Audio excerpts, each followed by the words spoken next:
The humid air clung to my skin as I walked the narrow dirt path toward the outskirts of the village. It was the kind of suffocating heat that seemed to amplify the smell of the jungle. Wet earth, decaying leaves, and something faintly metallic that I couldn't place. The villagers had sent me here with whispered warnings, reluctant to even speak her name. The old woman lived alone in a bamboo hut that leaned precariously against the edge of the dense jungle.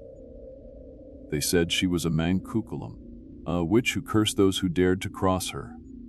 Superstition ran deep in San Rafael, and while I had always dismissed such beliefs as relics of an older time, something about the way the villagers spoke made me uneasy.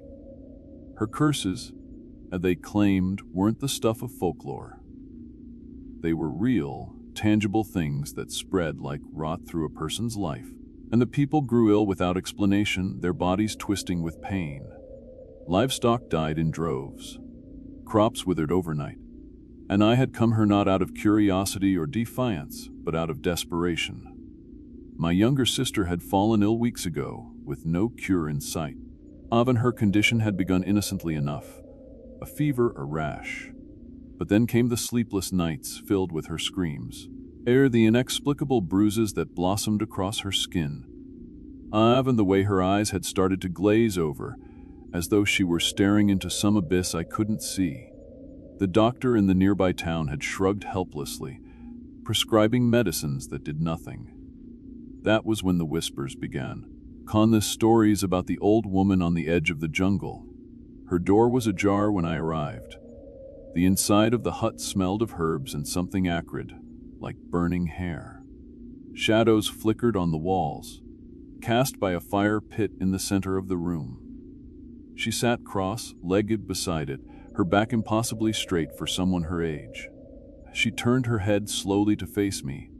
Her eyes were milky white, as though she had gone blind long ago, but they locked onto mine with unsettling precision.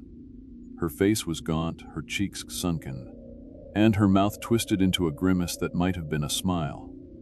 "You've come," she said, her voice low and raspy, and as though she hadn't spoken in years. I didn't know how to respond, so I held out the small woven basket I'd brought as an offering. It contained eggs, fruit, and a few pesos, tokens of gratitude and, perhaps, apology for whatever offense had been committed. Although she didn't even glance at it. "What do you want?" I told her about my sister, stumbling over my words as I described the symptoms. The sleepless nights, the way her cries had started to sound less human and more like something else entirely. But the old woman listened without interrupting. When I finished, she leaned forward, on her face close enough that I could smell the sharp tang of whatever unholy brew she had been drinking. "She's been marked," she said, her voice barely above a whisper. "You should have come sooner." My stomach churned. I asked what she meant. How my sister could have been marked, and by whom. The old woman shook her head. "It doesn't matter. What matters is that the mark is spreading." She stood, her movements unnaturally fluid, and began to rummage through a shelf of jars and dried herbs. "If we don't act now, she will be gone, and something else will take her place." I asked what she meant by something else, but she didn't answer. Instead, she handed me a bundle of dried leaves and a vial filled with a thick, black liquid. "Burn these leaves in her room at sunset. Make her drink the liquid before the moon is full," she instructed. "And do not, under any circumstances, break the circle." I asked what circle she was referring to, but she only shooed me out of her hut, the muttering under her breath. The walk back to the village felt longer than the journey there. The shadows seemed to stretch farther, the trees pressing closer. I couldn't shake the feeling that something was watching me from the underbrush. By the time I reached my house, the sun was already dipping below the horizon. I followed her instructions to the letter. I burned the leaves, their pungent smoke filling the room, and poured the black liquid into a cup, holding it to my sister's cracked lips. She drank it reluctantly, anon her body writhing as though the liquid burned her from the inside. That night, I woke to the sound of whispering. At first, I thought it was my sister. But as I crept toward her room, I realized the sound wasn't coming from her. It was coming from the walls, the ceiling, the very air around me. The voices were indistinct, overlapping, but one word stood out, repeated over and over again. Bayad, payment. I froze in the doorway of her room. She was sitting upright in bed, her eyes wide and unblinking.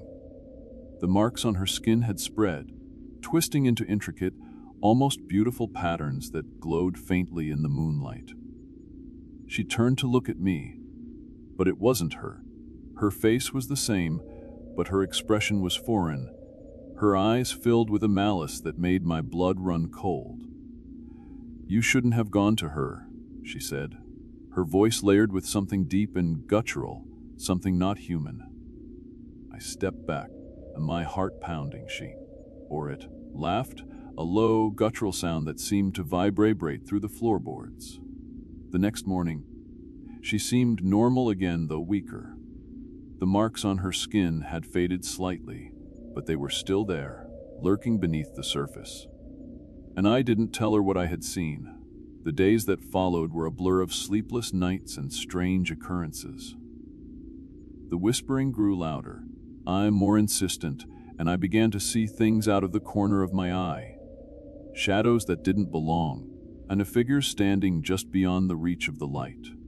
One night, as I sat by her bedside, the candle flickered and went out. The darkness was suffocating, pressing against me like a living thing. I fumbled for the matches, but my hands were shaking too badly to strike them. And that was when I felt it. Something cold and wet brushed against my arm. I recoiled, my heart hammering. When I finally lit the candle, the room was empty except for my sister, who lay motionless, her breathing shallow. I tried to convince myself it was my imagination. But the next morning, I found deep scratches on the wooden floor near her bed, as though something with claws had been pacing there.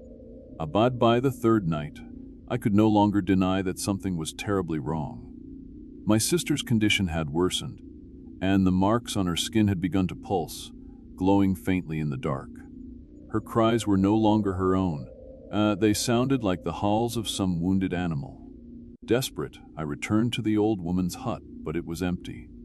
The fire pit was cold, and the jars on the shelves were smashed. It was as though she had vanished into thin air. I returned home to find the house in disarray, and furniture was overturned, and the walls were scratched and gouged as though some wild animal had torn through it. My sister was gone. I searched the jungle for hours, calling her name until my voice was hoarse. The whispering followed me, growing louder, more insistent. The word, Bayad, echoed in my mind, a constant reminder of some debt I didn't understand. I found her near the edge of the village, standing at the base of a belet tree. Her back was to me, her head tilted upward, as though she were listening to something only she could hear. When I called her name, she turned slowly. Her face was not her own. The thing that looked at me from behind her eyes was ancient and malevolent. It smiled, and her mouth stretched unnaturally wide. Her skin began to crack, black ichor seeping from the wounds. I stepped back, my mind screaming at me to run, but my legs refused to move. It took a step forward, and the jungle seemed to come alive around her. The trees twisted and groaned, their branches reaching toward me like grasping hands. The whispering was deafening now, a chorus of voices demanding payment. I turned and ran, my feet slipping on the damp earth. The thing that had been my sister didn't chase me, but I could feel its presence behind me, pressing against my back like a physical weight. When I finally reached the village, I collapsed, gasping for air. The villagers found me there, trembling and incoherent. They didn't ask what had happened. They already knew. My sister was never found, but sometimes late at night I hear the whispering again. And I know it's only a matter of time before the debt comes due,